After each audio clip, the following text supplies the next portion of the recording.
Hi, this is Justin with J&A Digitizing and the Embroidery Nerd Group. I just wanted to go over a design that shows different levels of layering and how to approach the easiest way to approach designs that are multi-layered as far as different stitches, different stitch types, and the best way to approach that without causing issues with the design itself when you're sewing it on the machine. So this design here I was working on the other day, and I noticed that this is a good example of a design with multiple elements in it that appear to be on top of each other. This is the artwork for the design, and you have the shield element here. You have the guy, the star, the text, and the banner with the text. So just a few little pointers to easily attack this and plan out your layering and what elements to sew together, and step by step on how I took this approach to this design. So here I've broken down basically to show you each design or each element of the design that I did to group the elements together to ensure proper registration, outlines lining up properly, and to break it down, to do it section by section to make it a little bit easier as far as the digitizing process. So as you can see here, as far as the background's concerned, I did the shield and the star together with their borders. I did the guy with his hair and sunglasses. I did the text with the shadow, and I also did the banner with the text and the outlines. So I'm just gonna take you through my thought process and why I did these sections, section by section, and the ins and outs of why you wanna break it down like this. So here is actually my finished design on how it looks completed. But just like the artwork, I kind of broke it down section by section of what I grouped together as far as the different layers. So a couple things of reason why you want to kind of look at this as layers. When looking at artwork, you're not going to worry about if this element is on top of the shield here. When you're dealing with something that's not three-dimensional and it's just layers of artwork, it doesn't matter that there's shield behind the guy or behind the text. It's artwork is basically it's what you're seeing. It doesn't matter what's behind it. But when you're working with stitches, you definitely want to eliminate stitches that are layered on top of each other that don't need to be there. So meaning that behind the guy's face, you're not going to see the shield. Behind the text, you're not going to see parts of his hair, and so on and so forth. And behind the banner, you're not going to see the shield. So you want to eliminate as much stitches on top of each other. That's not going to take away from the integrity of the design. You're going to avoid, higher stitch counts if you could eliminate as many stitches as possible. You're going to eliminate issues like, thread breaks, needle breaks. When you have layer upon layer upon layer upon layer of especially like fill stitches, you're gonna run into more problems than trying to eliminate as much layering as possible. So on a design like this, even though you have your shield in the background, the next element in the foreground would be the guy's face. Next would be the word mullet. And then finally, the banner with the text is going to be your most top element if you're looking at like the 4 sections that I did here. I actually worked myself backwards when I'm doing a design like this, meaning I start with the most top element and work my way back, and I'll explain to you why I do that. Um, I have, in my software, I have the ability to rearrange the elements that I digitize, so it's not a big deal that I do it this way, because even though this element here is gonna sew last, I start with it first and work my way back, and this is why I do that.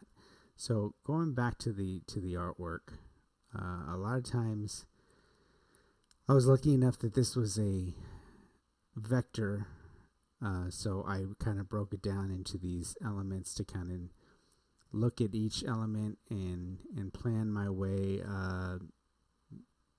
of where I'm putting fill stitches, where I'm putting satin stitches, if these borders are thick enough to do as satin or running stitches, so on and so forth.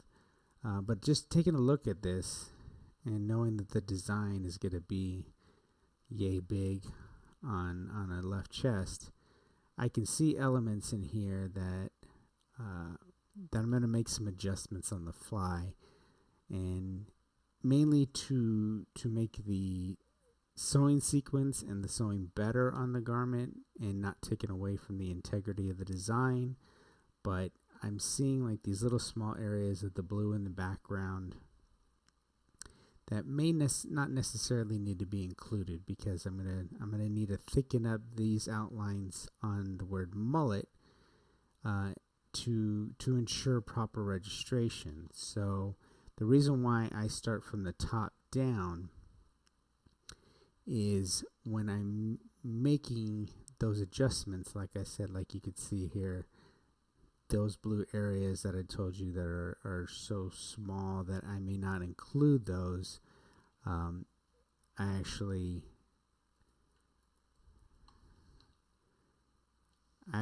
closed up those areas because in my opinion, it would cause more issues and stop and start of the fill stitch here if I were to try to include those little knockout areas to see that very small sliver of blue. So I opted to make that adjustment. So the reason why I start from the top layers is if I'm making these adjustments on the fly as I'm digitizing, digitizing this banner and the outlines first, I can see how thick I need to make the outlines, and the next level down, the next element down, which would be the word mullet. If there was any adjustments that I needed to do to the outline on this one, I know that the next layer down I can make adjustments as well to compensate for those adjustments. For instance, these areas of the blue, since when I was doing this text and I was digitizing the fill portion of the background, I opted to get rid of those little small areas of the void of the black for the blue to show through. So once I finished the mullet and the text, and I'm back to digitizing the background, I know I'm going to make those adjustments of leaving those areas out of blue that were in the artwork there. So that's the reason why I kind of work my way from top to bottom. So as I'm making adjustments through, like this fill, I've made that decision to get rid of those areas.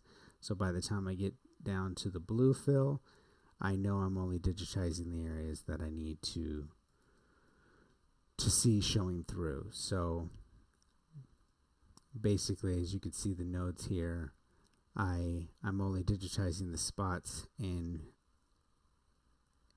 going through, and it also gives me an area of overlap that I visually can see, the overlap of where the blue needs to tuck in everywhere underneath the top elements. That's another reason why I start from the top down, is if I've already digitized the elements that are above and working on the elements below, I know where I need to plot those points on fills or satin stitches to tuck up underneath those top elements to build that layer.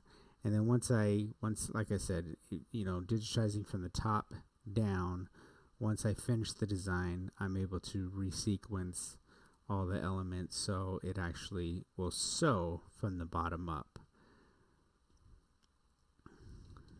So for instance, it's gonna sew the blue first.